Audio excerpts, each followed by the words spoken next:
Hello নমস্কার বন্ধুরা, Jagannath YouTube চ্যানেলে তোমাদের সবাইকে স্বাগত জানিয়ে আজও আমি একটা নতুন ভিডিও নিয়ে চলে এসেছি। দেখো, সবাই আমার সঙ্গে থাকো, নতুন রেসিপি বানাবো। দেখো, তোমরা সবাই দেখো। এই দেখো বন্ধুরা, এই যে আমি শসা নিয়েছি, আমি আমার রেসিপির নাম হলো শসার তরকারি। এই দেখো, এই যে আমি শসা নিয়েছি, ওর সঙ্গে দুটো আলু দিয়েছি।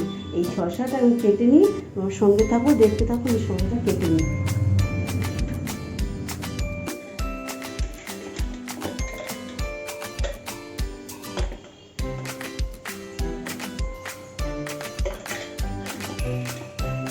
এখানে দেখো, আমি 100 চিংড়ি মাছ নিয়েছি। এবারে শসার তরকারি তো, যে চিংড়ি মাছও দিতে পারে, নিরামিষ করেও ছোলা দিয়েও করতে পারে। আমি চিংড়ি মাছ দিয়ে করছি। এখানে দেখো, আমি 100 চিংড়ি মাছ নিয়েছি। চিংড়ি মাছটা ভেজে নেব। চিংড়ি মাছটা দিয়ে দিলাম।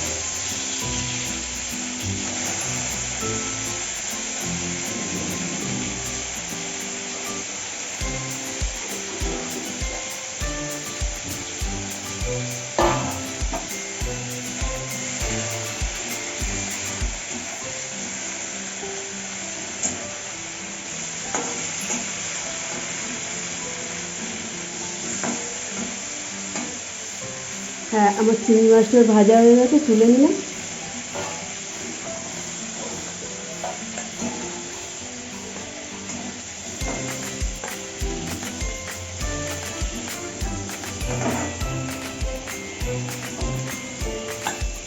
এই তেলটার মধ্যে, যে তেলটা আছে তার মধ্যে একটা তেজপাতা আমি ফোড়ন দিলাম, এই দুটো শুকনো লঙ্কা আর সাদা জিরে ফোড়ন দিলাম।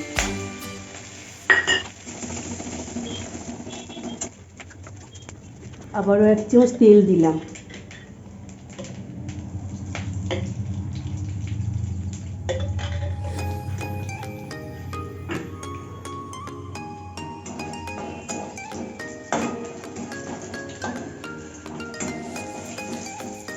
ফোড়নটা তোমার হয়ে গেছে। আমি এবারে সরষে আর আলু যেটা আমি কেটে রেখেছিলাম, দেখালাম, সেটা আমি দিয়ে দেবো।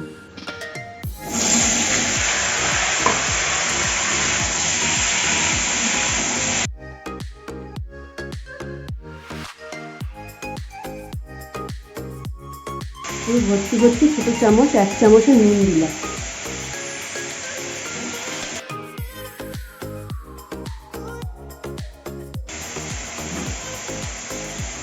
ঢেকে দিলাম।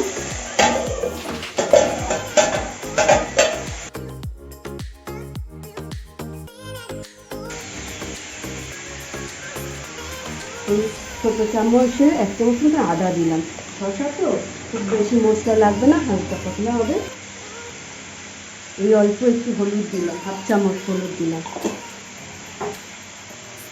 এই 1 চামচ জিরে গুঁড়ো, অল্প মশলা দেবো কিন্তু। এটাকে আমি কষাতে থাকবো।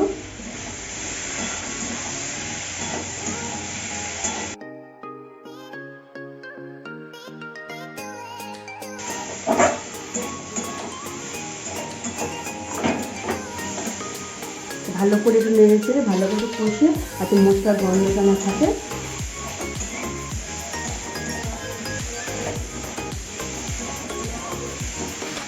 তার জন্য অল্প একটু আবার জল দিলাম, ভালো করে কষাতে পারি।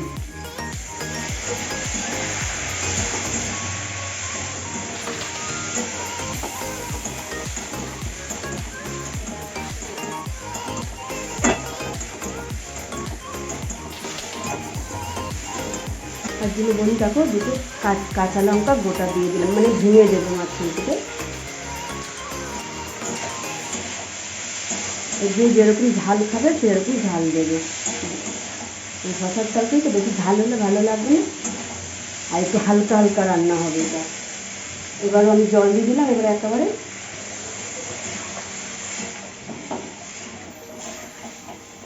এবার আমি একটু ঢাকা দিয়ে দেবো, আবার একটু সিদ্ধ হোক।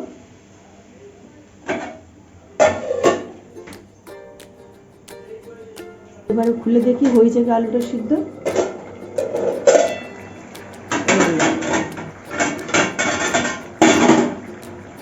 দেখেছো কেমন হয়ে গেছে। এবারে এই চিংড়ি মাছগুলো এবারে দিয়ে দেবো।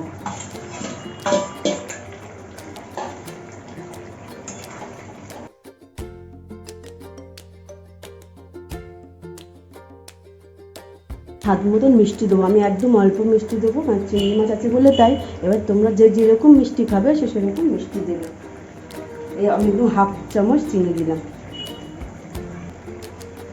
এবার হয়ে গেছে আমার শসার তরকারি, ঢেলে ফেলবো।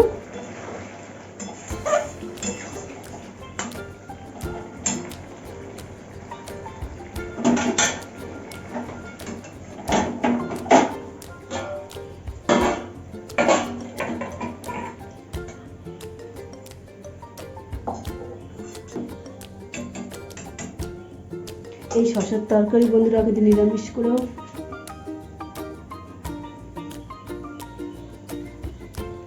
নিরামিষ করেও খাওয়া যায় শসার তরকারিটা। হ্যাঁ, যে যেমনভাবে পারবে করে খেয়ে দেখে একদিন জানাবে, অন্য দিয়ে কমেন্ট করে জানাবেন কেমন লাগলো আমার শসার তরকারি রেসিপি। পরের ভিডিওতে ফিরে আসবো।